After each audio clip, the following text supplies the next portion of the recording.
પૂર્વોત્તર ભારતમાં આવેલું મિઝોરમ હવે ભારતીય રેલવેના નકશા પર જોવા મળશે. આઝાદી બાદ પ્રથમ રેલવે લાઇન આઇઝોલના સાઈરંગથી બાયરબી વચ્ચે નાખવામાં આવી છે. આ રેલવે લાઇન 51.38 કિલોમીટરની છે. મહત્વનું છે કે આઇઝોલ આવવા માટે રોડની જ વ્યવસ્થા છે, જેના કારણે જીવન જરૂરી વસ્તુઓ લાવવા લઈ જવા માટે ટ્રાન્સપોર્ટ ખર્ચ પણ વધુ થાય છે અને સમય પણ લાગે છે. તો અત્યાર સુધી અહીં ટ્રેન સેવાની કોઈ વ્યવસ્થા ન હતી, જેને પગલે પ્રધાનમંત્રી નરેન્દ્ર મોદીએ 29 નવેમ્બર 2014ના રોજ બૈરાબીથી સાયરંગ સુધી રેલવે લાઇનનું વર્ચ્યુઅલ ઉદ્ઘાટન કર્યું હતું. જે પ્રોજેક્ટ તાજેતરમાં ₹8,000 કરોડથી વધુના ખર્ચે પૂરો થયો. હવે મિઝોરમ ઉત્તર પૂર્વનો ચોથો રાજ્ય બન્યો છે, જેની રાજધાની સીધી ભારતીય રેલ નેટવર્ક સાથે જોડાઈ ગઈ છે. દેશમાં રેલવેની કાયા પલટ થઈ રહી છે. પૂર્વોત્તર વિસ્તાર છે જે દેશનો, અને તેમાં જે મિઝોરમનો જે આઇઝોલ કેપિટલ સિટી છે તે, પરંતુ તે દેશના જે રેલવે કનેક્ટિવિટી સાથે જોડાયેલ નહોતું, પરંતુ હવે પ્રથમ વખત આ કનેક્ટિવિટી જોડવા જઈ રહ્યું છે. અને ત્યાં અહીંની સુંદરતા પણ આપણે બતાવવા માંગીશ કે જે રેલવે ટ્રેક છે તે નાખવામાં આવ્યો છે. આ રેલવે ટ્રેક છે તે આઝાદી પછી પ્રથમ વખત નખાયો છે અને તેની સેવા છે તે હવે લોકોને જલ્દી મળવા જઈ રહી છે. ત્યારે આપણી સાથે છે CPRO के शर्मा सर जी, ये बताइए कि पहले ये जो आज़ादी के बाद फर्स्ट टाइम ये लाइन शुरू होने वाली है, प्रोजेक्ट शुरू होने वाला है, क्या कहेंगे? आज़ादी के बाद 75 साल से भी ज़्यादा हो चुके हैं, लेकिन मिज़ोरम में रेलवे की कनेक्टिविटी थी नहीं. लेकिन अब ये जो भैरबी साइरांग प्रोजेक्ट है, इसके आने से मिज़ोरम के लोग, आइज़ोल के लोगों के लिए एक वरदान की तरह साबित हो रहा है. और यहाँ के लोगों के लिए, यहाँ के छात्र, यहाँ के उद्योग और यहाँ पर्यटकों की आने जाने के लिए ये एक बहुत सुविधाजनक हो जाएगा. ये कुल 51.38 किलोमीटर का प्रोजेक्ट है. इसमें कुल 5 रेलवे स्टेशन है.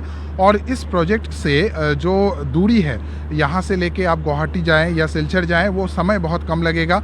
और साथ ही साथ ये सुरक्षा भी है और जो कंफर्ट है वो भी बहुत ज़्यादा होगा इस रेलवे का. सर, ये प्रोजेक्ट से आम लोगों को क्या फ़ायदा, बेनिफिट मिलेगा? देखिए, सबसे ज़्यादा जो बेनिफिट है ये है कि यहाँ पे जो चीज़ों का दाम है वो कम हो जाएगी, क्योंकि अभी जो से रोड से आना पड़ता है तो समय बहुत लगती है, चीज़ों का दाम बढ़ जाता है. साथ ही साथ कई बार लैंडस्लाइड के कारण जो ज़रूरी सामान है, जो खाद्य है या डेयरी प्रोडक्ट्स है, वो समय पे पहुँच नहीं पाती है. तो अब ये बहुत सुविधाजनक हो जाएगी, चीज़ों की दाम कम हो जाएगी. साथ ही साथ जो यहाँ के छात्र है, जिनको अलग अलग देश के अलग अलग भागों में जाके पढ़ाई करनी होती है, उनका भी आना जाना बहुत मुश्किल हुआ करता था, तो अब ये बहुत आसान हो जाएगी. साथ में यहाँ के जो बिज़नेस है, यहाँ पे जैसे हम जानते हैं कि ये ऑर्गेनिक प्रोडक्ट्स का अच्छा यहाँ पे होता है. साथ ही साथ बैम्बू का प्रोडक्शन बहुत है, तो यहाँ के जो हॉर्टिकल्चर और एग्रीकल्चरल सामान है वो देश के अलग अलग भागों में जा पाएगी. और इसके अलावा जो पर्यटन है उसको भी बढ़ावा मिलेगा, क्योंकि यहाँ जो प्राकृतिक सौंदर्य है वो बहुत ही लुभाने वाली है. और ये जो देश के और साथ ही साथ अलग देशों से भी जो पर्यटक यहाँ आएंगे, जैसे कि रेलवे की तरफ से भी हम विस्टाडोम के जैसे ट्रेनों को चलाने की कोशिश कर रहे हैं, ताकि ज़्यादा से ज़्यादा पर्यटक यहाँ आ पाए और यहाँ का प्राकृतिक सौंदर्य का आनंद उठा पाए. सर, ये प्रोजेक्ट से जो टूरिस्ट आने वाले हैं उसको किस तरह से बेनिफिट मिलेगा, क्योंकि यहाँ जो आइज़ोल आने के लिए इतना आसान नहीं है, क्योंकि बहुत सारा जो बाय ट्रेन आते हैं, बाय रोड आते हैं, तो वेरी टफ. हाँ, अभी तक एक्चुअली इस कारण से आइज़ोल का जो टूरिज़्म है, जितना होना चाहिए था उतना बढ़ नहीं पाया था. बट अब ये रेलवे आने से वो टूरिज़्म में बहुत एक बड़ा बूस्ट मिलने वाला है. और क्योंकि ये जगह ऐसी है जो एक अनएक्सप्लोर्ड ब्यूटी है, यहाँ का प्राकृतिक सौंदर्य है, यहाँ के जो लोकल कल्चर और ट्रेडिशंस है, ये सभी पर्यटकों को बहुत आनंद आएगा इससे. और साथ ही साथ आना जाना क्योंकि बहुत आसान है, आप देश के किसी भाग से भी ट्रेन से आके सीधा आप आइज़ोल पहुँच पाएंगे सुरक्षित प्रकार से और बड़ा ही कंफर्टेबल तरीके से. साथ ही साथ विस्टाडोम जैसे ट्रेनों में ये पूरे सेक्शन को देखने का ही एक अलग आनंद है. यहाँ पे सुरंगों के बीच से होती हुई रेलगाड़ी का सफ़र एक आनंदजनक एक अनुभव देगा. તો બિલકુલ, કારણ કે આ મિઝોરમ છે, મિઝોરમનું આઇઝોલ સિટી છે કે જે હવે દેશના નેટવર્ક સાથે સીધું જ જોડાઈ જશે. પ્રથમ ટ્રેન છે તે ચાલશે અને અત્યારે ટ્રેનનો જે ટ્રેક છે, પ્રોજેક્ટ છે, તેનું કામ ચાલી રહ્યું છે, પૂર્ણ થઈ ગયું છે. અત્યારે ટ્રાયલ બેઝ ઉપર ચાલી રહ્યું છે, જો કે હવે સપ્ટેમ્બર મહિના સુધીમાં આ જે રેલવે લાઇન છે તે શરૂ થઈ જશે અને તેના કારણે અહીંના લોકો છે, પ્રવાસીઓ છે, તેને પણ સારી એક સુવિધા છે કનેક્ટિવિટીની મળી રહેશે. મિઝોરમ મિઝોરમનું કેપિટલ સિટી એટલે કે આઇઝોલ છે તે હવે દેશના જે રેલવે નેટવર્ક સાથે જોડાઈ રહ્યું છે. 50 કિલોમીટરનો આ ટ્રેક છે તે બનાવવામાં આવ્યો છે. નર્મો રેલવે પ્રોજેક્ટ છે અને તેની સફર છે અમે કરી છે. 50 કિલોમીટરની આ સફર કેવી રહી છે તે આપ જાણીશું. PRO છે આપણી સાથે અજય સોલંકી. સર, જો અત્યારે આપણે જે 50 કિલોમીટરની સફર કરી છે એ સફર તમને કેવી લાગી છે? કારણ કે વર્ષોથી તમે રેલવેમાં જોબ પણ કરી રહ્યા છો, રેલવેમાં મુસાફરી કરી હશે.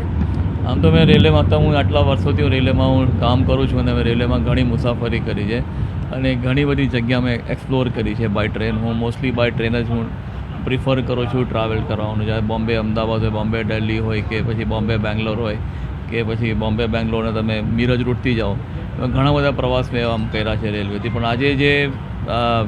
આજે જે સાયરાંગથી જે બૈરાબીનો જે મિઝોરમની અંદર જે 51.38 કિલોમીટરનો જે રેલવે ટ્રેક, જે નવો ટ્રેક નખાયો છે, જે આપણે બ્રોડગેજ ટ્રેક નખાયો, સિંગલ લાઇન બ્રોડગેજ ટ્રેક નખાયો છે, એ તમે જોઈ શકો છો. એની જે સુંદરતા છે, જે તમે એના આટલું જે લશ ગ્રીન માઉન્ટન્સ છે, એની જે બ્યુટી છે, એ તમે એને માણી શકો છો. આજે તમે જ્યારે ટ્રાવેલ આપણે હમણાં ટ્રાવેલ કરીએ આપણે ત્યારે 51 કિલોમીટરની, તેમાં કેટલા મનમોહક તમને દ્રશ્ય જોવા મળે. તમને જ્યારે ટ્રેન આપણે અહીંયા બ્રિજ પછી જ્યારે ટ્રેન ચાલે છે તો બ્રિજની હાઇટથી તમે નીચે તમે જોશો તો કેટલી ખીણ છે. એમાં તમારે પાણીના ધબધબા છે, વોટરફોલ્સ તમારા અહીંયાથી જઈ રહ્યા છે. એટલે એટલી સિનિક બ્યુટી છે આની. આના ટોટલ અહીંયા છે 55 ટોટલ મેજર બ્રિજ છે. આ જે 51.38 કિલોમીટરના સ્ટ્રેચમાં 87 માઇનર બ્રિજીસ છે અને 48 એની ટનલ્સ છે આમાં. અને જે કુરુંગે બ્રિજ છે, જે સાયરંગ સાઈડમાં પડે છે, કુરુંગ બ્રિજ છે, જે એનો જે સ્પેન છે, એટલે સ્પેન આપણે જે પિલર કહીએ છીએ, વચ્ચેનો જે પિલર છે, એની હાઇટ તો કુતુબ મિનાર કરતાં પણ ઊંચી હાઇટ છે એની. અને આ જે બ્રિજીસ બન્યા છે, તમે જોશો, તમે બ્રિજ જો જઈ રહ્યો તમે જોશો અત્યારે તો સ્ટીલનો બ્રિજ છે, સ્ટ્રોંગ બ્રિજ બન્યો છે. એ તમે જો એની બધો બ્રિજ જો એની સુંદરતા જોવો, નીચે એની ખીણ છે, માઉન્ટન્સ છે, એની એકદમ સુંદરતા છે એની. એટલે આવતા હવે જે વખત જતામાં જ્યારે આનું ઉદ્ઘાટન થશે, મીન્સ આનું ઔપચારિક પ્રમાણે ઉદ્ઘાટન થશે, ત્યારે લોકોને એક મિઝોરમથી આસામ અને આસામથી કનેક્ટિંગ થઈને રેસ્ટ ઓફ ધ ઇન્ડિયા સાથે તમારું મિઝોરમ રેલ નેટવર્કથી જોડાઈ જશે. હવે સમજો તમારે ક્યારેક દિલ્હીથી પણ તમારે જો આવવું હોય, આઇઝોલ આવવું હોય, મિઝોરમ આવવું હોય, તો ડાયરેક્ટ કનેક્ટિવિટી હવે થઈ ગઈ છે. બસ ખાલી ઔપચારિકતા બાકી છે. આનું ઓપન થઈ જશે, આ સેક્શન ઓપન થઈ જશે, એટલે તમને ડાયરેક્ટ કનેક્ટિવિટી તમને મળશે.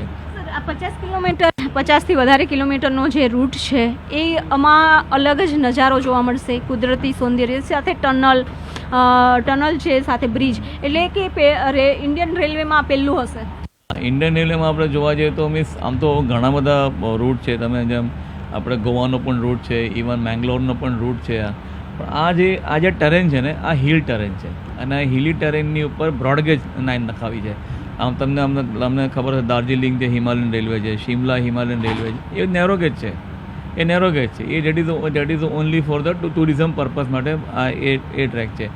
જ્યારે આ જે બ્રોડગેજ લાઇન છે એ તમારે ભવિષ્ય માટે, આ મિઝોરમના ડેવલપમેન્ટ માટે બહુ જ ફાયદાકારક થવાની છે. કે આ લાઇન એકવાર આ લાઇન ઓપરેટ થઈ જશે, ફૂલ ફ્લેજ ઓપરેટ થઈ જશે, તો તમે ડાયરેક્ટલી તમે ત્યાંથી ગુવાહાટી હશે કે દિલ્હી ડાયરેક્ટ તમે અહીંયા આવી શકશો. અને આ લાઇનને કારણે તમારે જે મ્યાનમાર બોર્ડર પડે છે, બાંગ્લાદેશ બોર્ડર પડે છે, તો સિક્યુરિટી પોઈન્ટ ઓફ વ્યૂ આ લાઇન બહુ વરદાનરૂપ સાબિત થશે. ડિફેન્સ માટે આ લાઇન બહુ વરદાન સાબિત થશે. ટ્રૂપ્સ મોકલવાની હોય કે ફ્રેટ મોકલવાની હોય, તમે જોતા હશે ક્યારેક આપણી ફ્રેટ ટ્રેનની ઉપર, ગુડ્સ ટ્રેનની ઉપર પણ આપણી ટેન્કરો ચાલતી હોય છે, આપણી લોરીઓ ટ્રકો પણ લોડ કરવામાં આવે છે. તો આ લાઇન પણ એની માટે બહુ ઉપયોગી થશે. સ્ટુડન્ટ્સ માટે, કોલેજિયન માટે. અને આ જે પ્રવાસ થશે એ પણ બહુ શોર્ટકટ થશે. હમણાં બાય રોડ, અહીંયા રોડ પણ બહુ ખરાબ છે. આ એરિયામાં રોડની કનેક્ટિવિટીમાં એટલી સારી નથી. એમાં 17થી 18 કલાક લાગે છે. એ જ પ્રવાસ તમારો 8 થી 10 કલાકમાં તમારો પ્રવાસ તમારો પતી જશે. બીજી મહત્ત્વની વસ્તુ જે થોડી ખબર પડી છે કે અહીંયાની જે કોસ્ટ ઓફ લિવિંગ છે આ મિઝોરમની, એ બહુ હાઈ છે.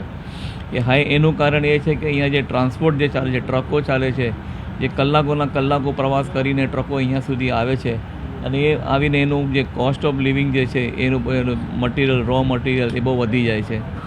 એને કારણે પણ આ જે ટ્રેન ચાલશે તો ઓટોમેટિકલી એ જે કોસ્ટ ઓફ લિવિંગ છે એ પણ નીચે આવી જશે. તો બિલકુલ અત્યારે જે નજારો જોઈ રહ્યા છે એ ટ્રેનની અંદરથી અમે તમને નજારો બતાવી રહ્યા છીએ. કે મિઝોરમ જે રાજ્ય છે એ પૂર્વોત્તરનો ચોથું રાજ્ય એવું છે કે હવે દેશની આઝાદી પછીનું કે પહેલી વખત આ મિઝોરમના જે આઇઝોલ સિટી છે જેમાંથી ટ્રેનની શરૂઆત છે તે થશે અને તેનું ટ્રાન્સપોર્ટ છે તે પણ ઇઝી થઈ જશે તે અને લોકોનું જનજીવન છે જીવન જરૂરિયાતની ચીજવસ્તુઓ છે તે પણ ઇઝી પહોંચાડી શકાશે એટલે કે આ ટ્રેન શરૂ થવાથી ઘણા બધા ફાયદાઓ છે તે મળશે અને ખાસ કરીને આઇઝોલના પ્રવાસન સ્થળને પણ વધારે બેનિફિટ મળશે. કેમેરામેન નિલેશ સોસા સાથે વિભુ પટેલ, ન્યૂઝ 18 ગુજરાતી, આઇઝોલ.